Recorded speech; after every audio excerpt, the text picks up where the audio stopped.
Hey guys, it's Doug here, Doug Mr. Guy and Board Game Geek, Doug Herring on YouTube, bringing you episode 7 of our playthrough of Shadows of Brimstone, where we are in town. Our characters are wrapping up their adventures. There's some more things that they need to do before they wrap this up officially, but we're going to continue to do that. Now, a couple things just wanted to raise. We had a couple corruption items that I forgot to roll for. So when you're rolling corruption rolls, you're also supposed to include those items that have Darkstone properties when rolling for corruption. Okay, so we had this Darkstone blade on our Marshal, as well as the thing he attached to his shotgun, the Mark of the Dead, which gives him some extra abilities, and so we should have rolled for those, and I'm going to do that. And then I think that was the only one. I'm looking at the other character stuff just to be sure, and I don't see, oh, and the Rune of Shadows is also powered by Darkstone. So yes, I think that we would have had to roll for those, and I'm going to do that real quick just as a correction. So basically, you know, if you're rolling for corruption, you're going to roll a d6, and on a roll of 1, 2, or 3, you get a corruption hit. So we're going to roll. We got 2 items for the Marshal, who got lucky and doesn't have to worry about any more corruption because he would have been corrupted at that point. We have 1 for our not Saloon girl, but our rancher, Madison. So we roll for her, and she got lucky as well. So that kind of catches us up on that.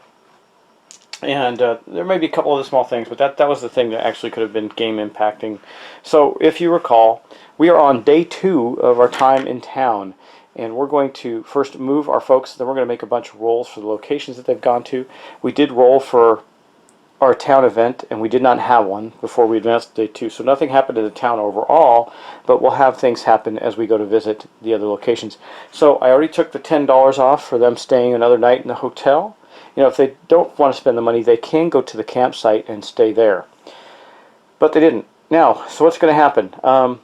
Well, our Marshal he's got a couple things going on, but he's only going to be able to take care of one thing, I think. So he's going to go to the doctor's office because he needs to heal an injury. He's got that crushed arm he needs dealt with. So that's where he's going to go. And then we have our lawman, and he's still got some money left. I think that we're going to try, and I don't know if I'm worried about this corruption or not, to be honest, at this point. I'm just not sure, but there's really, I mean, the only other place you could go is to some place to buy some things, and tokens, weapons, and equipment at the general store.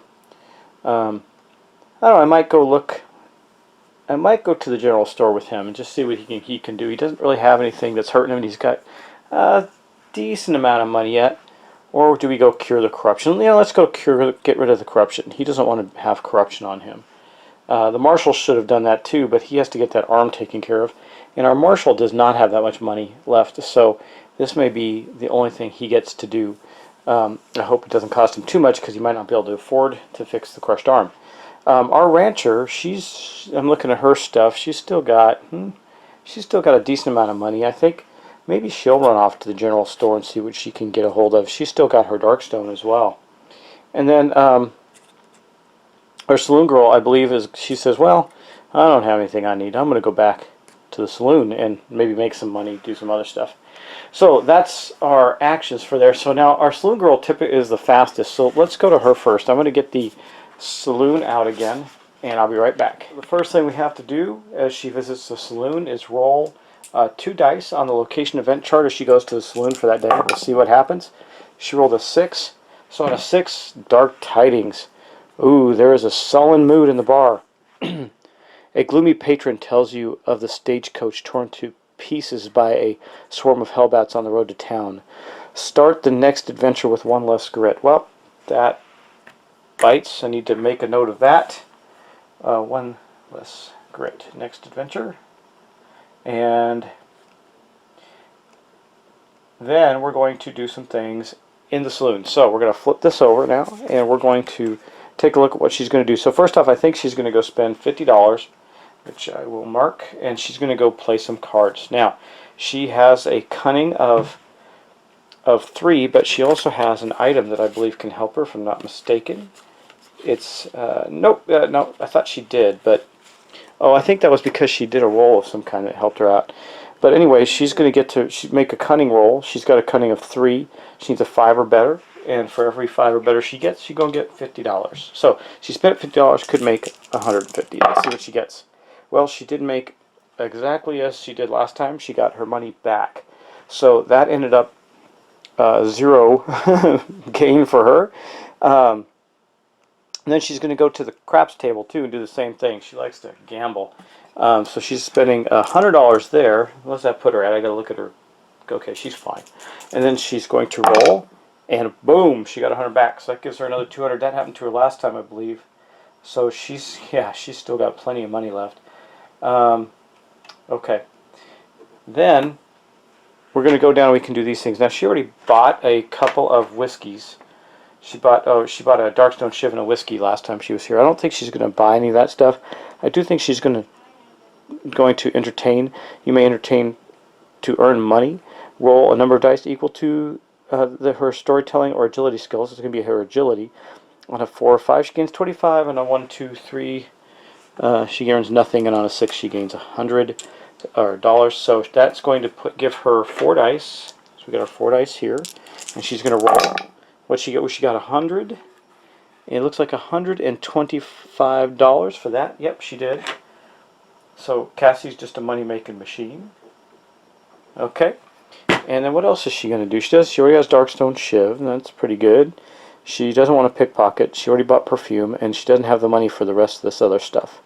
So I think she's going, well, that's my day there. She doesn't have any. She can't buy. She could buy the cask still. Maybe I'll do that. She can buy the cask, because the cask can go into your side bag and hold 3 whiskeys. So she's going to do that. And you know what? She'll buy 2 more whiskeys while she's at it. So she's got she's got 3 whiskeys now, and the cask, and that's going to cost her $450. Okay. And that's going to be the end of her day at the saloon. Okay, next up, we're going to go to our marshal, who is in the doctor's office. So let me find the doctor's office card here. Here it is, the doc's office. Boom, and I'm going to put that down, and we're going to go see what happens to the marshal. Okay, so the marshal, he's got to roll 2 dice. He's got a 5. Dirty tools. Uh-oh, the doc is using dirty tools for operating stinks of liquor. That's not good. All attempts at surgery are made at -1 to the roll. That's terrible, because that's what he needed to do. So he needed to go do some surgery. He has an injury, and it's going to be a D6 times 50, so hopefully it's not too high. Of course he rolled a 6. He actually can't afford, well, let me think about that. He can, but it'll wipe him out completely to do that, and he's got a -1 to his roll, but he doesn't have a choice. He's got to try and get that. So how much does he have? He has, oh man, he's only got, yeah, he will have $25 left after that. He'll barely be able to stay in the hotel. So, okay, he's going to roll 2 dice, or actually 1 die on the surgery table. Hopefully he rolls high. Of course not. So he rolled high for the surgery and badly for the roll. So it's a 1. Botched. The injury mutation is too severe. It can never be healed through surgery at the doc's office. So he's never going to fight hand to hand, that's for sure. He's got a crushed arm. He's good with his shotgun, though, for some reason. Doesn't seem to impede his ability. Yeah, that's not good. Could also have treated corruption there, but that's what he did, and that ended up bad for him. So I'm making a note here. Crushed arm can never be healed by surgery. So only by magical stuff can he heal that. So that was his terrible experience at the doctor's office. He'll probably never go back to a doctor again. Let's go to now our marshal. I'm sorry, our sheriff, lawman, whatever, Sheriff Van Cleef. He is here at the church, and he's going to see if he can cure some of his corruption. Just as a note, there are other things you can buy at the doctor's office, but since he was out of money, it didn't do him any good. So he's going to be leaving town. The marshal's going to be leaving town for sure. We'll see about our sheriff here. First, he's got to roll 2 dice on this chart here. So he rolled a 6. Seems to be the roll of the day. Faith to the Forsaken. The preacher's fiery oratory echoes through the mostly empty church. No event. Okay, So we're going to not exercise magic or madness, but banish corruption. So it's with this ritual, with the wave of his hand, a few cryptic words, and a splash of holy water. You'll be good as new. They'll knock that corruption influence right out of you for a marginal fee, of course. Remove 2d6 corruption point, or d6 minus 2 corruption points from your hero. If no corruption points are removed, instead you take d6 standing damage. Okay, well, let's hope for that. He spends $100 to try and get something, and of course he rolled a 1. It doesn't say you can only do it once, but he's going to take a d6 sanity damage, ignoring willpower. So he took a point of sanity damage while he was in town. Doesn't say he can only do it once. He spent another $100. He wants to get rid of his corruption. A 5, so it's going to be a 3, and that does it. So he only had 2. So his corruption is gone. It cost him $200 to do that, and he gained a sanity point, but he did succeed. So let me mark that on him. Then we're going to look and see what else. I think there's some things we can buy there as well for Emmett Van Cleef, our marshal. He's got, okay, that was minus 200. Okay. I'm going to wipe out one of his 250s and give him $50 somewhere else. Okay, got that covered. Now let's look and see what else he can do here. Okay, he can get a blessed aura. Pretty cool. Gives him, it says limit one blessed aura at a time. You make a spirit 4 test to successfully receive the aura. If successful, the next adventure you gain is armor 5. His spirit is a whopping 1. I don't know if he's going to do any auras. Maybe a vial of brimstone ash. What does that do for 250? Break the vial to release the raw void energies contained. It's a free attack. Discard to immediately do 1 wound to every adjacent enemy, ignoring defense. Kind of like minor dynamite. Conversion. It's 500. Gain 1 spirit and the keyword holy.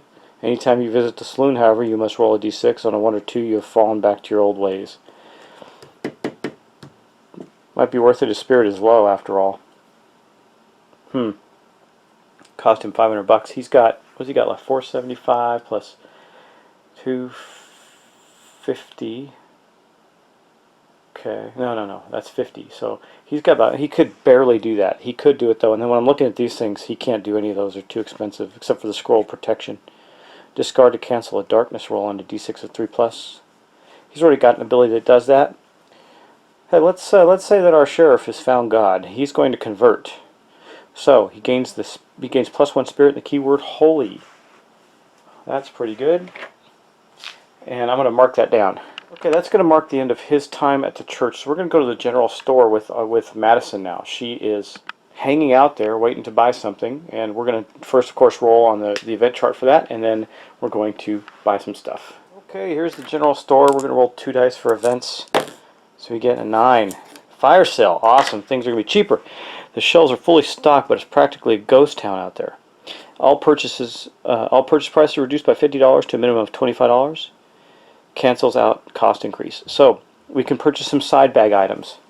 I think she's going to purchase dynamite and dynamite. I think dynamite and a bandage. What's that going to set her back? That's going to be $250. She's definitely got that, so she gets dynamite and a bandage. Okay, then we're going to look on the other side and see what else she can buy. Remember, they're cheaper, so I got to remember that. It's actually $150 and $25. So $175 is what she actually spent. Okay, got that, and then we're going to come over here. All right. Well, she can get special shot. I think that's, yeah, she could. Let's look and see what else she can do here. She might buy a pistol, another pistol for the lawman, so you can dual wield, but I'm not sure about that. Or she could buy a double barrel shotgun. Remember, she does. It doesn't have to be a rifle that gives her that extra ability to do shots, extra attack when she kills something. And the double barrel rifle uses a D8 to hit, and does damage on a 6, 7, or 8, and it does 2 shots. But it's $2,800. No way. Sorry, that's a bit out of range for us this time around. What else she can do? She can get a hat.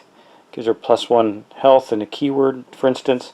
She's got all this stuff. There's a lot of stuff you can get down here with clothing and equipment. I'm looking at things. Things are going to have to be under. Yeah, she could get a scout's hat, a war veteran's hat. She can't do the Frontier hat or the Rider's hat. She could do the hair grease. You may start the town with +1 grit after each use. Discard on a d6 of 1 or 2. She could get the jacket, gear, clothing, one coat, to coat for +1 health, +1 sanity. That might be pretty good. It says Frontier. Oh, that's the harmonica. Frontier and Travelers only. She has the title of Frontier. She could get gear, the harmonica for 500. Use 1 grit to heal D3 +1 sanity. I think she's going to do that, actually. Yeah, she's going to get a harmonica. Okay. I'm just doing her thing there. That's going to be 450, right? For the harmonica? Yeah, 450. What has she got left? She's actually still has some money left. Let's see. She couldn't. No, I don't think she can get anything else unless it's the hair grease. She can get the hair grease for 25 too. Why the heck not?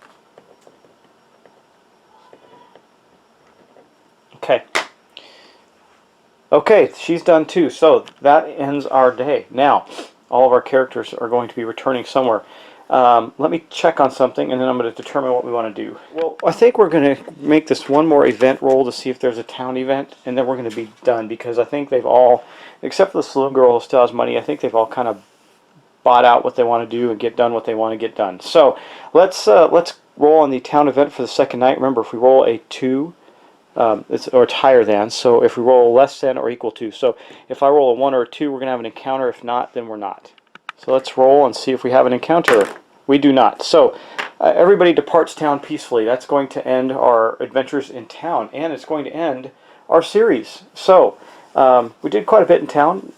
Luckily, not too eventful for us, especially this day, which is going to make for a rather short episode, but that's okay. So I'm going to put some things aside. I'm going to talk to you about my storage and see what you think. I mean, it's not the best, not ideal yet. I got a lot of other plans for it, but this is what I got so far, and we'll talk about that.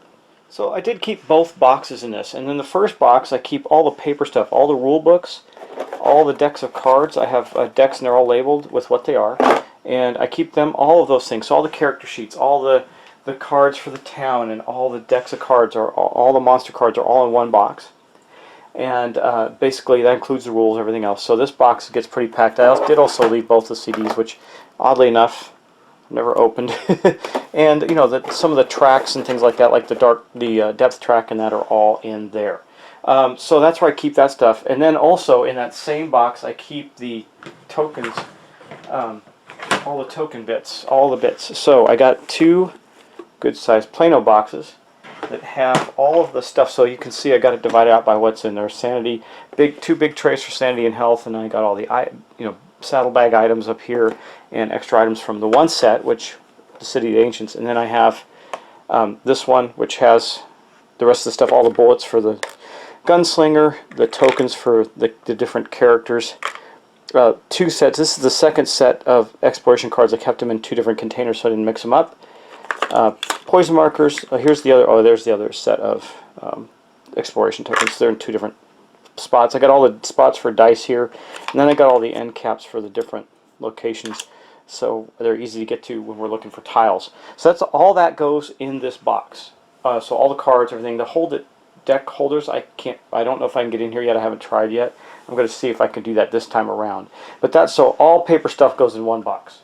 Then all the tiles go in the other box that I have. So the other box is nothing but tiles, and there's nothing else in it. And then then I have a third thing now because the storage is in painted miniatures, which I'll show you in a moment. Okay, so here's how this looks all organized, as you can see. Sorry, bumping the camera around. Got the 2 Plano boxes here with all the card decks. Under here, underneath that's all the paper stuff, the rules, adventure scenarios I've downloaded, things like that. And of course the wonderful music CDs, which I haven't opened. And that basically is going in this box. So then, putting that aside, I also have then the box of tiles, which looks like this. So underneath here are all the different tiles. I did get the 2 hold-it trays in here. And then basically, you can see though that my box lid is kind of splitting. I think this is a lot of heavy stuff, and this crazy thing is there's more coming. So I got to still find yet a better storage solution. But that is that box, and it has all the tiles and those 2 things in it. And then I have this Plano box. So you can see it's got these 4 big trays here, and this top compartment as well. But in the trays, you can see I've only used 1.5 of the trays so far for miniatures. And I don't know how you can see this all, but I got the bunch of the undead. All the characters are here. I got some of the stranglers. I got the stranglers right here. I got the hellbats, spiders, and undead. So minor minions in this one. And then the second tray, and again, you can see I haven't used it all. Still have a lot of space in here. Right in here, I've got the slashers, the whatever these guys are called, I can't remember, and all the tentacles painted here. See all my painted tentacles, and then more undead in there. And then again, I got plenty of space, and that's only 2 of the Plano boxes. And so I have 2 complete open boxes, and part of this one left to go. So I got plenty of room there. And then there's also some additional space. If I can get this back in the box, there's some additional space. See if you can get this clearly in the camera. Right there, where if I flip this up, and by the way, this particular case was advised to me by the same guy that painted the miniatures for me. In here, I have my 2 big monsters just up on top, and there's still room for some more big guys. They just sit right. This guy's kind of got to go in the back, in the middle area, because there's enough space for him. And you can see I also have the Goliath in there from this last adventure. So those are our 2 big guys, and yeah, they're painted as well. And see if I had him back far enough in here, then this thing just sits down and it doesn't hurt him at all. Then as you can see, you just go like that, and boom, and then that's my storage for my miniatures. So that's Shadows of Brimstone. Crazy Shadows of Brimstone. So much stuff. I can't imagine what's going to happen when I have that much more. I already have enough. I already have a shelf space problem as it is. Yeah, that's Shadows of Brimstone, guys. Thanks for watching the series. I hope you appreciate it. If you have any other storage ideas, I've got everything packed nicely, and everything's. Oh, by the way, those card boxes, those deck boxes I had are all labeled and everything, so I know exactly where everything is. I got to do the same thing with my zombie side. I want to consolidate zombie side in just a few boxes. I probably have. So I have so many boxes for zombie side. It's crazy. I got to figure out how to consolidate some of these things, and myth as well. So. Yeah, that's it, guys. That's all the stuff I have for this game. You can see all my miniatures are painted and all my stuff's organized. That makes this game much more enjoyable. But anyway, thanks for watching, everybody. I appreciate it. Thanks for subscribing. If you know anybody that's interested in these types of games, please have them visit and subscribe. I'd appreciate it. And I will talk to you next time, guys. I hope you enjoyed that series. I got something quick, a couple quick ones coming up. They're going to be shorter and interesting. And then we'll probably get into another big one. So, thanks for watching. Take care.